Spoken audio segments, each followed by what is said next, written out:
everyone. I'm Brian Nevinsky. I'm a technical fellow at Lockheed Martin. A lot of my career now is focused in emerging technology, and that could be AI, it could be spatial computing, but I wasn't always doing that. I actually used to be a STEM educator and a professional musician, and my career wasn't exactly linear. So a lot of you have approached me about how do I get in somewhere, how do I get my dream job right away. That won't maybe always happen right away, but you can maybe get a foot in the door and find your way eventually to where you're trying to go. So today I want to talk to you about using AI more as a tool rather than being maybe overly reliant on it. We're still seeing that we need to have our engineering skills, our science and technology skills, and AI is great for a lot of things, but that a human element is really, really important, whether that comes down to security or ethics, or it comes down to the creativity of the human or the individual connection that you have with another person, building trust. So the bottom line is AI is here to stay. It's really great. It helps us move really fast. It helps us think of new ideas. It helps us prototype things maybe more cheaply than if we had to go and build something ourselves that might take months to do. We can do that in sometimes a few hours, right? But at the same time, you really still have to follow those engineering processes and have those baseline skills in order to really be effective at what you're doing. Like I said, you need to use that engineering brain. So all of your classes you're going through where you're learning to follow a specific process, there's a reason for that. When you're building large complexity systems, if you're just kind of winging it, you've heard of people vibe coding. If you're going to do that and vibe code something that's going to be running an aircraft, I wouldn't want to fly in that aircraft, right? You want to have actual real process around that. Also, you'll probably get better results if you're breaking those problems down into chunks and follow system design best practices and then feed those chunks to AI rather than just give it a big idea. You'll have a lot of trial and error. Maybe you get something of what you want, maybe you won't, but it may not be as scalable unless you're actually breaking that stuff down. And it's the same way you would approach solving any really big problem with AI or without AI. You still need to figure out what is the smallest, most viable parts and then put those things together. We also want to take those things step by step, verify those steps, make sure things are actually right before we're moving on to the next thing. We're not just trusting blindly what's coming from Claude or ChatGPT or Llama or name your big AI transformer model. AI can follow a lot of a process, and it can follow existing standards that are out there, and it's aware of a lot of things that are openly on the internet that it's trained on or additional training sets you may have fed to it. But when you're moving into a new space, I mentioned I work within emerging technology. So if you're inventing a new thing that may not have existed in the world before, you can't just ask AI, how do I solve this problem? There may not be something that exists there, right? So if you're looking at, hey, I'm going to have something that might get patented, AI is going to help you along with some of the individual pieces and parts, but maybe not exactly solving the problem. So again, it goes back to, we need to have that engineering brain. So let's look at some areas of opportunity and think, how would we maybe break some of these things down, right? So let's think about this helicopter, and we'll think about maybe some things around this as a topic, right? So how do we make quality inspections safer?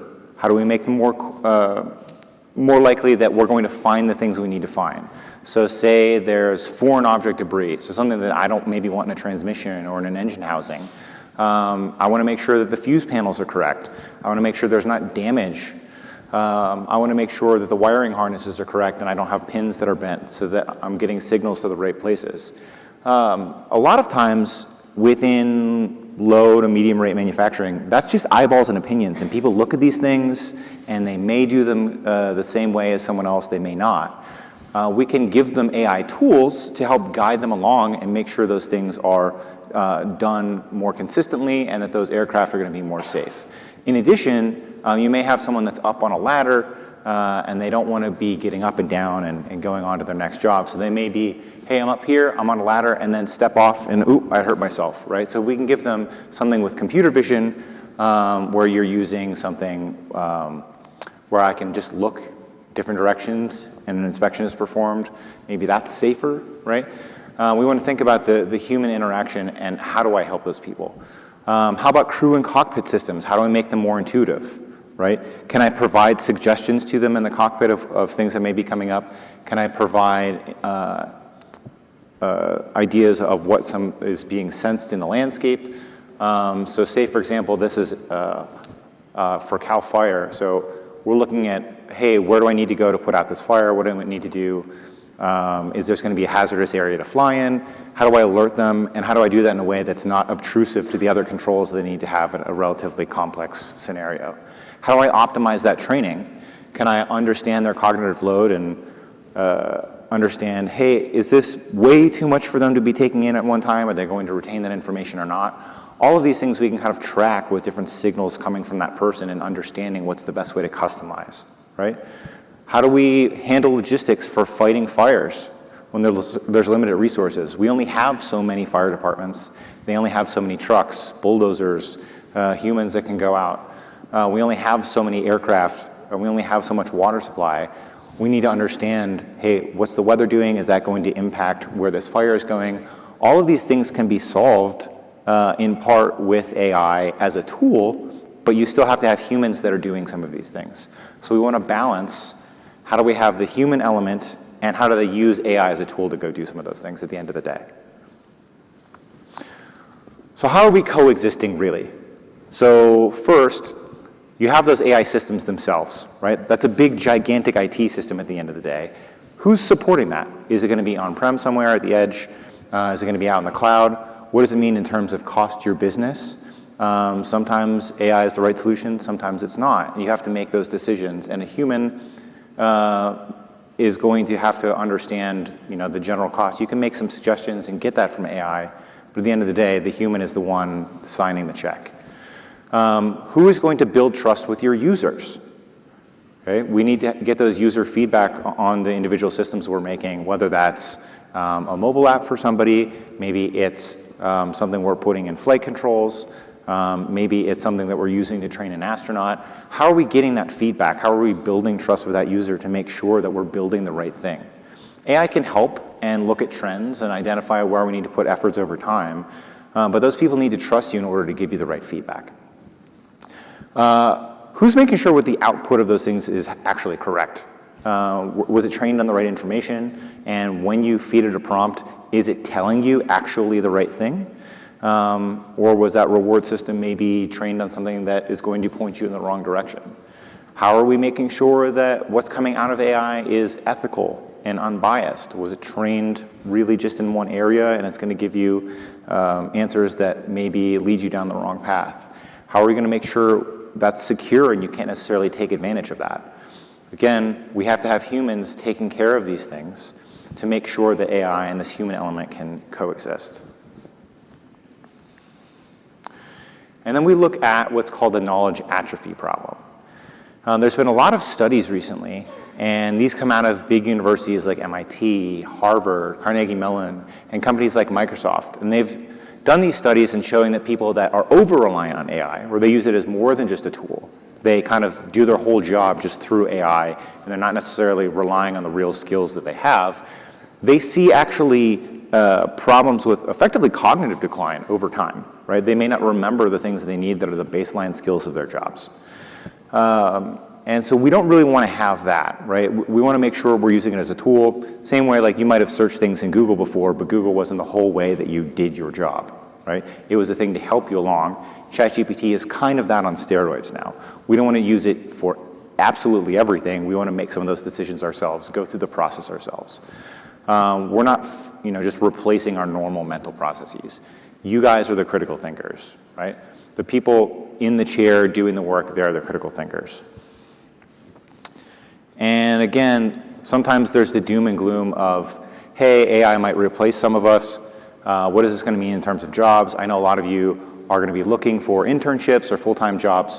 What does that mean in terms of openings? So like anything, there's ebbs and flows over time. But in general, we're seeing from the Bureau of Labor Statistics an outlook over the next 10 years or so that actually looks like it's on trend, especially in tech, with the average growth rate across all jobs being about 3%. And you're seeing software development, QA analysts, testers, more than 5 times that. You're seeing web developers and digital designers more than double. You're seeing almost 30% of information security professionals, so that's going to really, really skyrocket because things are going to get out of control with all of the stuff that was created with AI. You really have to rein that in, make sure it's secure. So you're going to see a really rapid growth there. And then, you can look in other engineering realms, whether that's in aerospace, whether that's in mechanical engineering, whether that's in electrical engineering, and generally within tech, you're seeing a pretty positive outlook. I've heard the message of people being afraid that they're going to be replaced by AI. It's not so much that. People might be replaced by someone else using AI or more effectively using AI, right? You're not going to be replaced by just AI anytime soon. We're not reaching the singularity anytime soon. Thinking of that, keeping that in mind, and in your job hunt, you want to have those big, broad, deep skills and show that you have something that sets you apart, makes you more unique, and is more forward-leaning. Over time, we've seen the demand for increasingly more engineering skills from a singular person. So it used to be when I started my career at Lockheed, you had people who were working on the front end of an application, some people who were working on back-end services, some people who were doing some of the data pieces, some people who were building up your servers. Now, those tend to be one person, and you have full-stack engineers across the team that are able to do all of those things. And you see that in a lot of disciplines, and I think you'll see that now that AI allows us to be at a higher level. We need to understand more than just our own primary engineering domain or science or technology domain. We need to understand, hey, what does this mean in context of other things that I might be doing? So as tools do more for us, we're asked to do more work over time. And not everyone's similarly capable, right? So not everyone can use the same tool the exact same way. And the metaphor I like to make is, so would you fly in an airplane that was designed by business analysts using AI, right, to design the whole thing? Probably not. I'd rather that aerospace engineers design that airplane. Or would you let someone who's, drives Uber that's their main job, and now they decided they're going to get into medicine, are you going to let them do heart surgery on you because they figured out how to do that with ChatGPT? Probably not, right? So again, not everyone's similarly capable. You do have to rely on those individual skills, right? We have to build those up and make sure they don't have that knowledge atrophy problem. So again, a lot of you are entering the workforce during this massive technical change, and that can feel really, really uncertain. But just know that it's happening to everybody, even if you're experienced in your career. You're having to keep up with that too. You're having to make sure that you're staying relevant in your field. So everyone's, regardless if you're experienced or new, is feeling that uncertainty. So you don't have to feel like you're alone, you're the only one that's dealing with this. Everyone's kind of going through this kind of revolution with AI and all these new technologies together. And no one really is the expert that they say to be a lot of the time. If you say you're a generative AI expert and you know all of these models inside and out, and they change every 3 to 6 months by leaps and bounds, probably not. You probably might have a high level understanding of a lot of these things, but there are very few people that are actually as big of experts as they actually say. So if you're just honest about that and you understand like that's the way industry actually is, it makes it a little less daunting of a task. And if we think about the job responsibilities in a lot of these domains, like I said, they're going to continue to grow. They're going to be in a state of flux for the foreseeable future, not just as AI comes along. Quantum's coming around the corner. There's going to be a lot of things that force us to change over time. If we're stuck in this, like, hey, these are the things I know, I want to do this thing, and that's what I think I'm going to do forever, you're going to have a problem. You really want to embrace that things are just always going to be changing and just be in that mindset of, I can learn these things. It's okay. As long as, what I like to say is like, you come in and you're a moldable lump of clay. That's what I like to see rather than someone claiming to be an expert. If you come in and you're ready to learn and you're ready to take on challenges and you have that mindset, that's not that I'm not a hiring manager as a fellow, but I'm a technical leader on teams. Those are more of the people that I like to see on teams.